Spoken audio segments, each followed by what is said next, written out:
It's March 12th here in Seoul, and I'm Kim Dami. We begin with the stories making the headlines at this hour.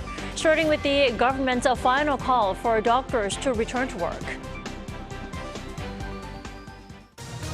South Korea's health ministry says it's willing to grant a leniency to trainee doctors on a mass walkout if they return to duty before administrative procedures to suspend their licenses are finalized. A hotline for doctors wishing to return becomes operational on Tuesday to protect them from their colleagues who impede their return to hospitals. The U.S. Director of National Intelligence believes North Korean leader Kim Jong-un has no desire to give up his nuclear weapons, while Russia continues to bring the North, China, and Iran closer to Moscow, but wishes to avoid direct conflict with the U.S. and NATO. According to Russia's TASS news agency, a South Korean national was arrested in Russia earlier this year over suspicions that he passed classified state information to a foreign intel agency. There will be lenient measures for doctors who return to duty before steps to suspend their licenses are completed, the government says. But the crisis only appears to be deepening, with medical school professors at Seoul National University set to resign next week. Our Yoon reports. Despite return-to-work orders from the government, the collective walkout by trainee doctors continued for the fourth week in a row on Monday. Nearly 12,000, over 90% of trainee doctors, have left their places of work. On Monday, the government announced that as of last Friday, it had notified around 5,000 of them of pending administrative action, such as license suspensions. The health ministry says, however, that they are considering leniency for those who return before the administrative process is finalized. On that note, starting from Tuesday, a reporting center will be established to support and protect doctors who have returned to work or wish to do so. This is a step taken to prevent harm, including bullying, that medical professionals currently working and those hoping to return may experience. The government is committed to ensuring the safety of returning medical professionals. If needed, we will arrange alternative training opportunities in different hospitals and closely monitor for any potential negative consequences throughout the process. For a 4-week period starting Monday, the Ministry of Health and Welfare deployed a total of 158 personnel, including 20 military doctors and 138 doctors from public health centers to 20 general hospitals. Additional deployments will be considered next week if necessary. However, the absence of doctors from public health centers raises concerns in areas outside of the capital region, where people heavily depend on public health facilities. Minister Jeon said that they will pay attention to the potential medical gaps in those areas. In that regard, we will start by rotating existing staff and considering a two-step plan. When deploying an additional 200 public health doctors, we will prioritize areas to prevent any gaps. On Monday, Prime Minister Han Duck-soo visited Myeongji St. Mary's Hospital in Seoul for an on-site inspection in preparation for potential collective action by doctors. Meanwhile, professors at Seoul National University College of Medicine, the country's top medical school, is holding an emergency meeting to discuss the current situation, including whether to engage in a collective action. Yoon, Arirang News. A U.S. intel agency says it's pretty sure that North Korea has no intention of engaging in nuclear negotiations and instead is trying to have its status as a nuclear state recognized through its close military ties with Russia. Lee Seung-ja has more. Each year, the U.S. Director of National Intelligence releases its threat assessment report, analyzing the different threats the U.S. faces from other countries. In its latest edition of the report, released on Monday, it analyzed the current situation with North Korea, indicating that the regime's leader has no intention of engaging in nuclear negotiations and is trying to achieve its status as a nuclear state, recognized through close military ties with Russia. The report said that Kim Jong-un has no intention of negotiating to dismantle the nuclear program as he considers nuclear weapons as a tool to guarantee the regime's security and a source of national pride. It further said that Kim will continue to pursue nuclear and conventional military capabilities that threaten the United States and its allies. Taking note of President Yoon Suk-yeol's hardline stance against North Korea, The report said North Korea has shown a higher frequency of missile provocations since the strengthening of trilateral military cooperation with Seoul, Washington, and Tokyo. The annual report stressed that the Kim regime will prioritize building a more powerful missile system, ranging from cruise missiles to intercontinental ballistic missiles and hypersonic missiles, while China and Russia help with supplying materials and technology needed to achieve that goal.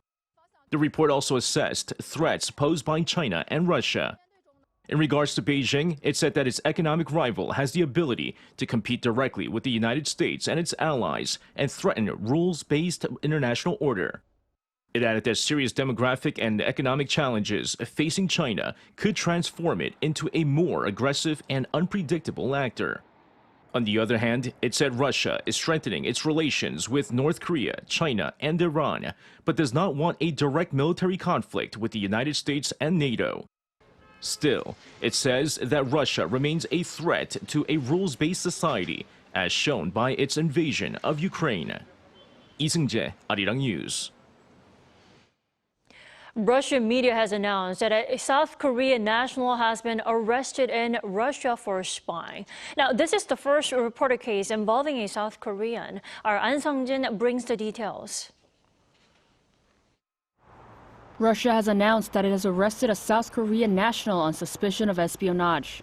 Russian state-owned news agency TASS reported on Monday that a man with the last name of Paek had been detained in the city of Vladivostok earlier this year and was transferred to Moscow last month for further investigation. It is the first reported arrest of a South Korean for alleged spying in Russia. Paek's detention period is until June 15th. No details have been provided on the nature of the alleged spying other than Paek allegedly being responsible for gathering and handing over intelligence to a foreign intelligence agency. Russian state media said that the South Korean citizen is being held inside Lefortovo, an infamous Russian prison where American Wall Street journalist Evan Gershkovich was also held. Those convicted for espionage can face up to 20 years imprisonment in Russia. The Foreign Ministry of South Korea said that though further details cannot be provided as it is an ongoing investigation, they're providing necessary support to the consulate in Russia. Paek is allegedly a civilian affiliated with a religious sector and entered Vladivostok through China in January. His wife had also been initially arrested but has been released and is currently in South Korea. Russia has designated South Korea as an unfriendly country following Seoul's support for Western sanctions against Moscow over the war in Ukraine. If Paek's release is further delayed or if he is convicted, this may lead to closer ties between Russia and North Korea, threatening the security on the peninsula. Amid rising security threats, the Swiss Federal Intelligence Service spokesperson noted that 1/3 of Russian diplomats in Switzerland are spies, making Geneva one of the most crucial hubs for information gathering. An Sung-jin, Arirang News.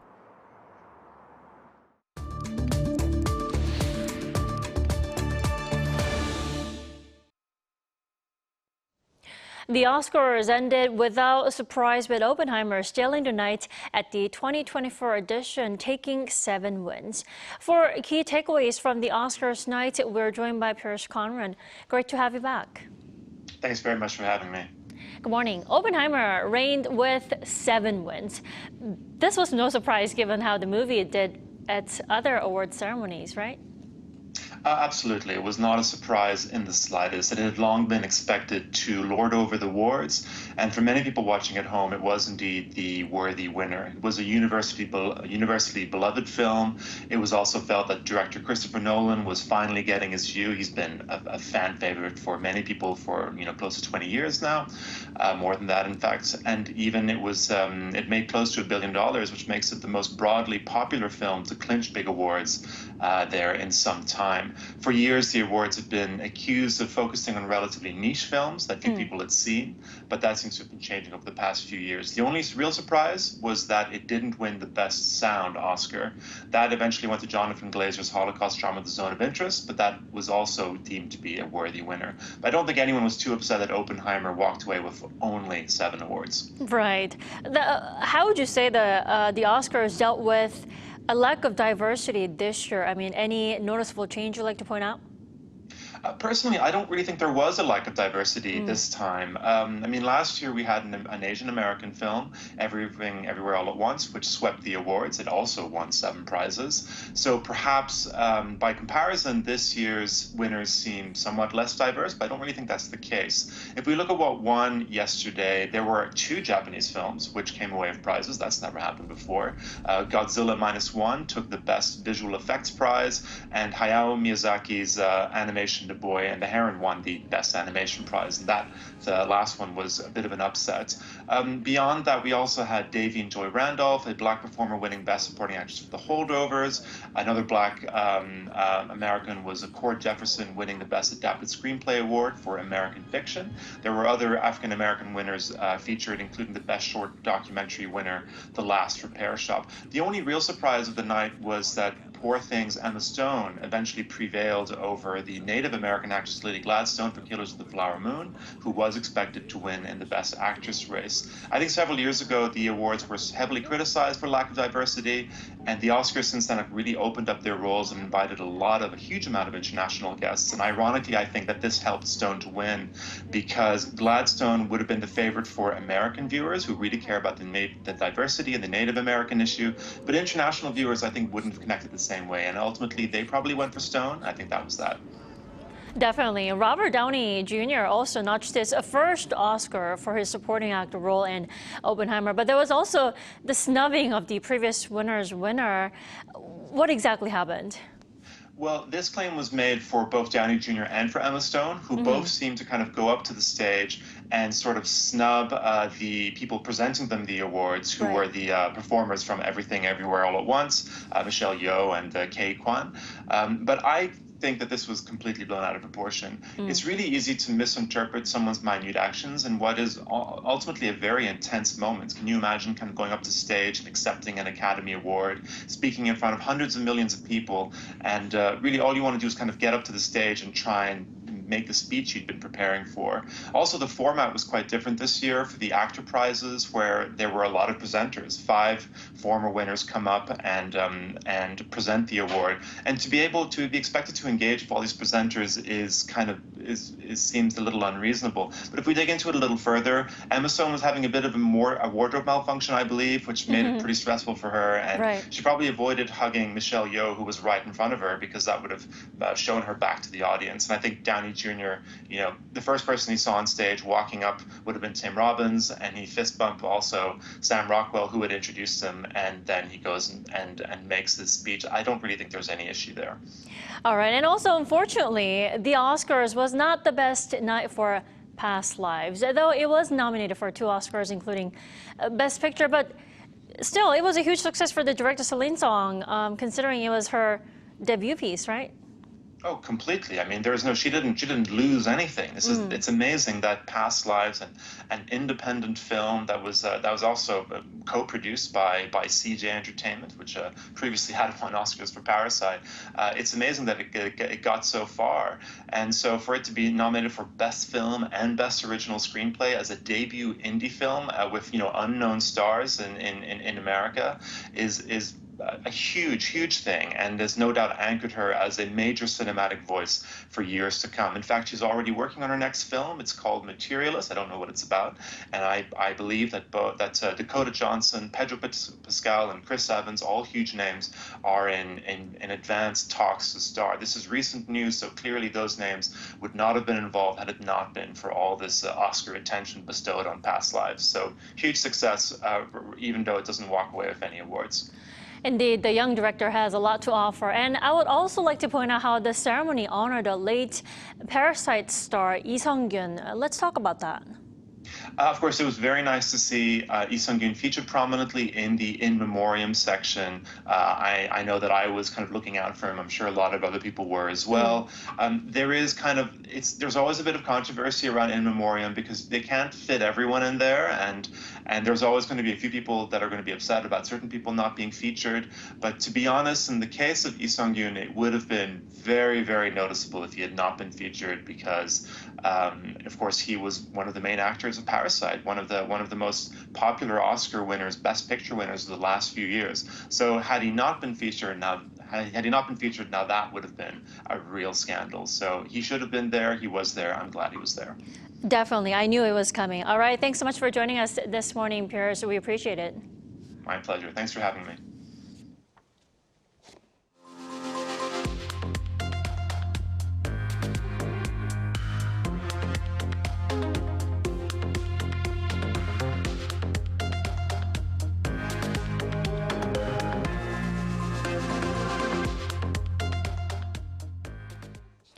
South Korea aims to grow the Gangwon-do province into the world's center for cutting-edge industries, with a focus on data, digital, and biotechnology. Now, to do that, millions of dollars will be invested in the state. Our Oh Soo-young has the details.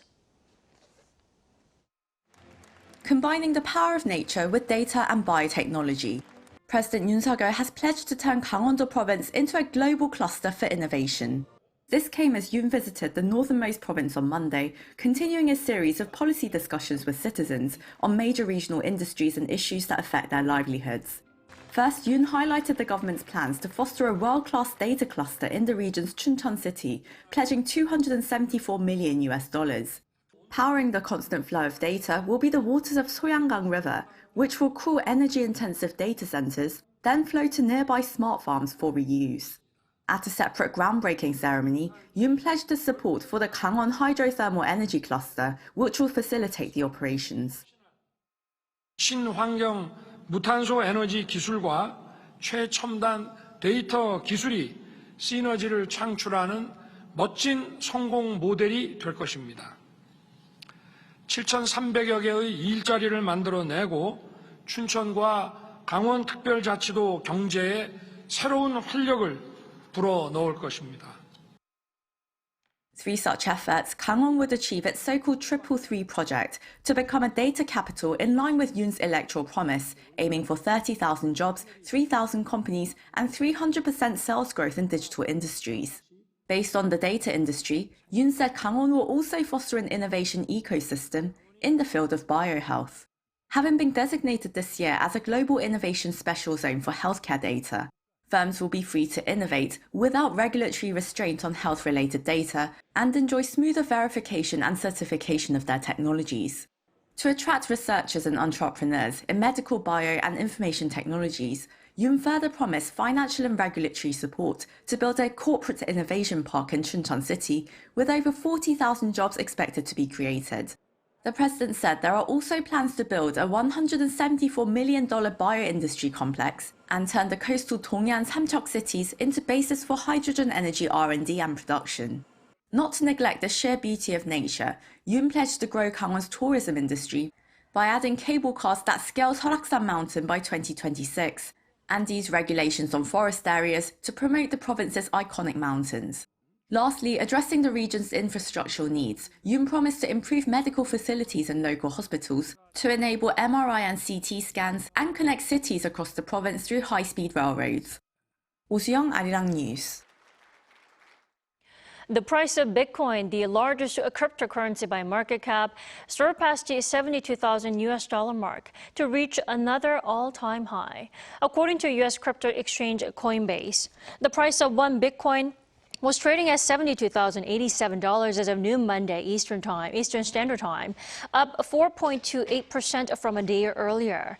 It went on to rise further to above $72,846, hitting another all-time high.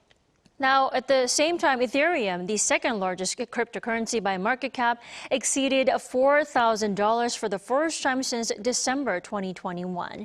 Experts say the upward trend is due to the prospect of interest rate cuts by the U.S. Fed, as well as a Bitcoin spot exchange traded fund trading.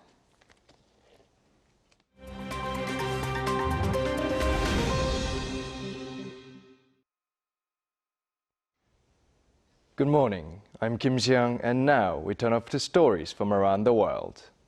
Muslims worldwide gathered at local mosques on Monday for the evening mass prayers called Taraweh, marking the first night of Ramadan. Many wish for peace in Gaza and prosperity in communities. In Jakarta, Indonesia, people crowded into the Istiqlal Mosque, the biggest mosque in Southeast Asia.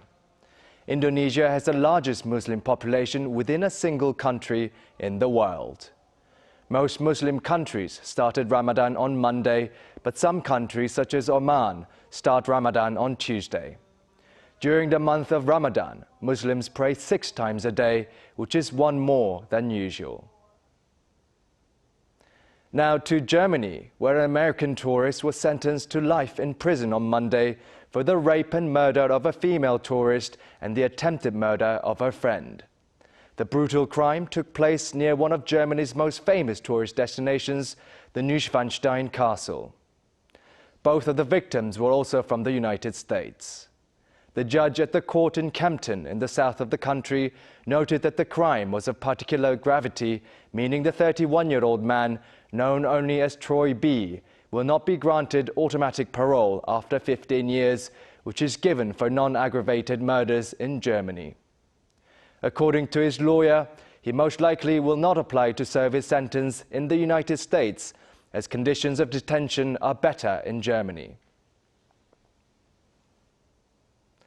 To Switzerland now, where helicopters were seen searching an area near the Matterhorn mountain on Monday amid efforts to find a skier after other members of a missing ski party were found dead.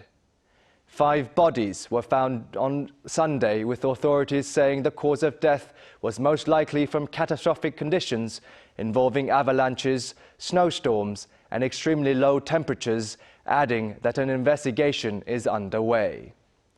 Police say that the 5 of the 6-member ski group were from the same family, with ages ranging from 21 to 58.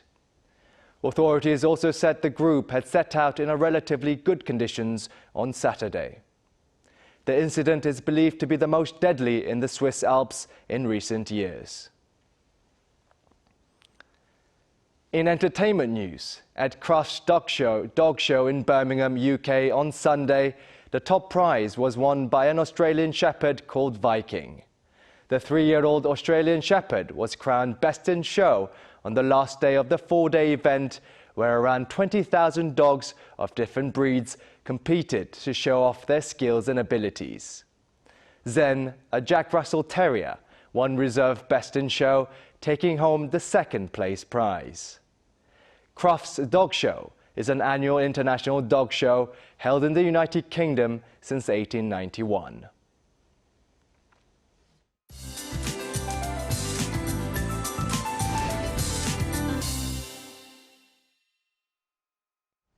Good morning. Spring rain soaks most of Korea today. Right now, the capital and parts of West Coast are seeing some showers, which will gradually spread to the rest of the country today. The amount will not be that much. Gyeongsang-Namdo province will see 5 to 10 millimeters of rain. Jeju to receive 5 to 20 millimeters of showers.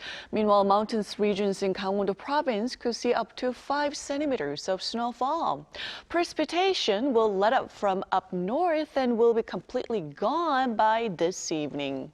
Today's rain helped to ease the dryness in the air, and Seoul and Gwangju will be topping out at 11 degrees, Busan at 14 degrees Celsius this afternoon.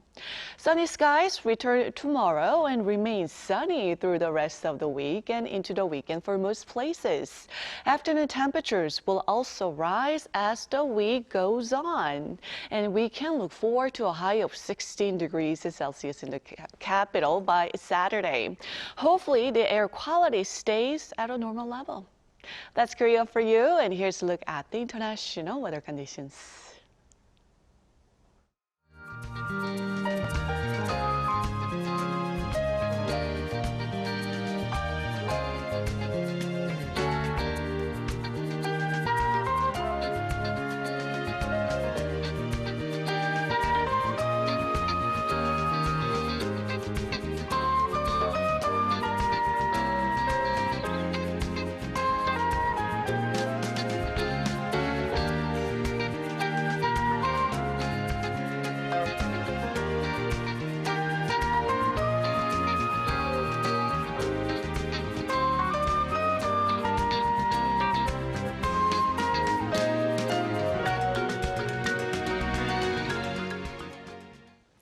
thank you for watching New Day at Arirang. We'll be back tomorrow for Wednesday's edition at the same time, 9 a.m. Korea time.